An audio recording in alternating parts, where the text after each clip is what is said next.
नमस्कार, सहज रेसिपी मराठीमध्ये आपलं स्वागत आहे। आज आपण उपवासासाठी खरपूस आणि कुरकुरीत अशी मिरचीची भजी तयार करणार आहोत, किंवा तुम्ही याला मिरचीचा वडा सुद्धा म्हणू शकता। अगदी नेहमीच्या मिरची भज्यांसारखीच ही खरपूस आणि चविष्ट मिरचीची भजी तयार होतात। चला तर मग रेसिपीला सुरुवात करूया। इथे मी मोठ्या आकाराच्या म्हणजे थोड्याशा मोठ्या आहेत या मिरच्या घेतल्या। तुम्हाला जेवढी भजी पाहिजे तेवढ्या प्रमाणात मिरच्या घेऊ शकता। मी इथं 8 ते 10 मिरच्या घेतलेल्या आहेत। मिरच्या चांगल्या स्वच्छ धुवून घेतल्या, पुसून घेतल्यात। आता याला आपण एक उभा कट देऊया। हे बघा, अशा पद्धतीने आपल्याला उभा कट द्यायचा आहे मधोमध मिरचीच्या, आणि यातल्या बिया सर्व काढून घ्यायच्यात। म्हणजे पूर्णपणे यातल्या बिया काढायच्या, तर चाकूने ही मिरची तुटू शकते। त्यामुळे छोटा चमचा घेतला या ठिकाणी, आणि या छोट्या चमच्याने आपण या सर्व मिरचीच्या बिया अशा खरवडून काढूया। या मिरच्या काही जास्त तिखट नसतात, परंतु या बिया कशामुळे काढणार आहोत आपण, आपल्याला यामध्ये एक प्रकारचा चविष्ट असा मसाला भरायचा आहे। त्यामुळे ह्या सर्व बिया आपण या काढून घेणार आहोत।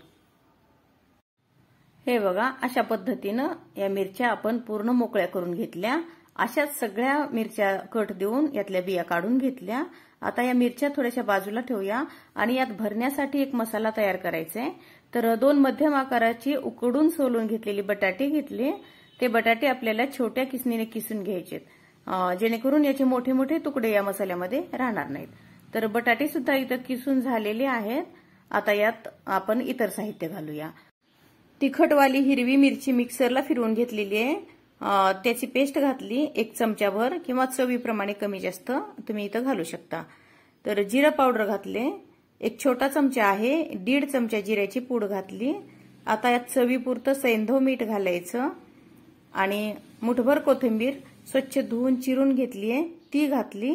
जिरं आणि कोथिंबीर तुम्ही उपवासाला खात असाल तर घाला, नाहीतर नाही घातलं तरी सुद्धा भजी आपली छानच होतात।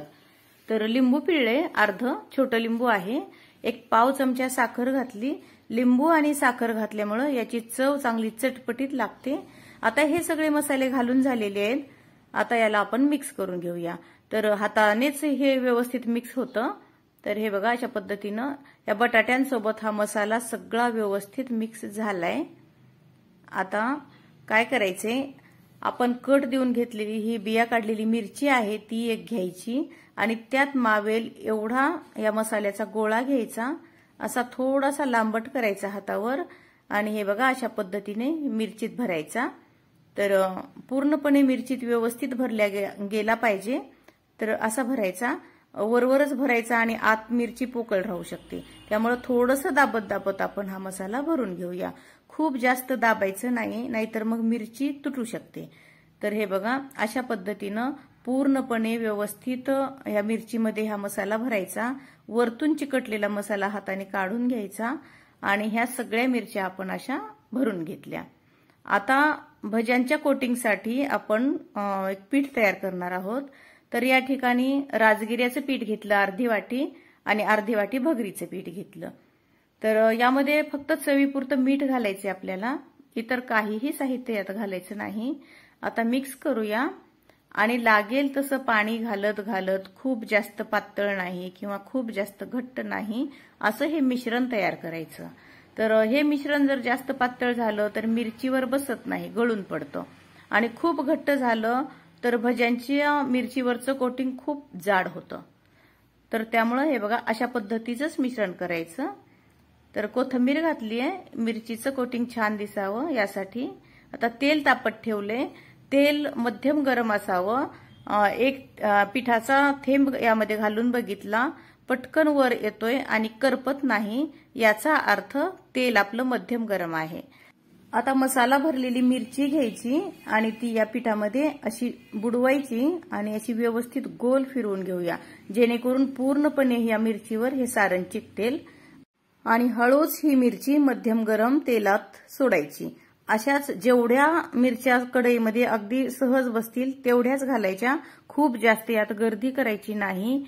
तेल मध्यम गरमच असावं, गॅसची फ्लेम सुद्धा मीडियमच असावी, आणि लगेच या मिरच्यांना चमचा लावायचा नाही। अर्धा 1 मिनिट थांबून थोडंसं तळल्या गेल्या की झाऱ्याच्या साह्याने या मिरच्या पलटून घ्यायच्या। मिरच्या एकमेकांना किंवा ही भजी एकमेकांना चिकटल्यासारखी वाटत असतील तर याला झाऱ्याच्या साह्याने असं सोडवून घ्यायचं आणि हे बघा 3-4 वेळेला आलटून पालटून खमंग कुरकुरीत हे तळून घ्यायचं।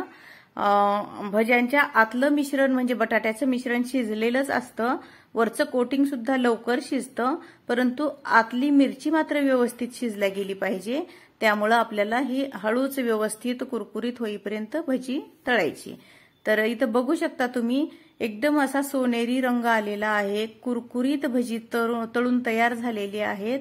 एकदा तरी ही रेसिपी नक्की करून बघा, तुम्हाला नक्कीच आवडेल। आता ह्या सर्व मिरच्या अशाच पद्धतीने आपल्याला तळून घ्यायच्यात, म्हणजे ही भजी तळून घ्यायची आहेत, तर ही खूप छान लागतात। ही उपवासाची कुरकुरीत भजी जर तुम्हाला आवडली तर व्हिडिओला लाईक करा, शेअर करा आणि आपल्या सहज रेसिपी मराठी या चॅनलला सबस्क्राईब मात्र नक्की करा। धन्यवाद।